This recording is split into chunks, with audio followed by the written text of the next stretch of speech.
अस्सलामुअलैकुम वरहमतुल्लाहि वबरकातुहू। बच्चों, आज मैं आपको एक कहानी सुनाने जा रही हूँ।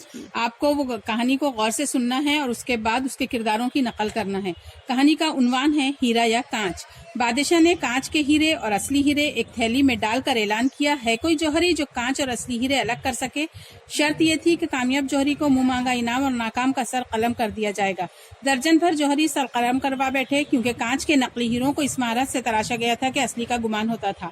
ढंडोरा सुनकर एक अंधा शाही महल में हाजिर हुआ। फर्शी सलाम के बाद बोला, मैं वो हीरे और कांच अलग कर सकता हूँ।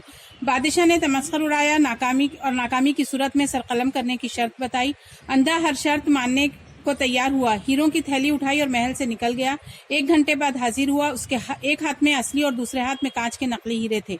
शाही जौहरियों ने तस्दीक की कि अंधा जीत गया। बादशाह बहुत हैरान हुआ। उसकी हैरत की इंतहा न रही कि एक काम जो आंखों वाले न कर सके, वो काम एक नाबीना कैसे कर गया। बादशाह ने अंधे से दरियाफ्त किया कि उसने असली और नकली की पहचान कैसे की।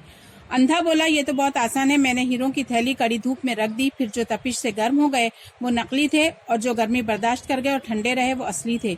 इससे हमें यह सबक मिलता है कि जो गर्म हालात को सह गया वो हीरा और जो न सह सका वो कांच।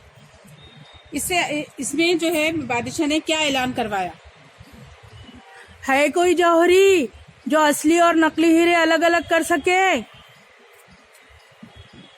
इसके बाद आप बताइए कि उसने फकीर ने क्या जवाब दिया।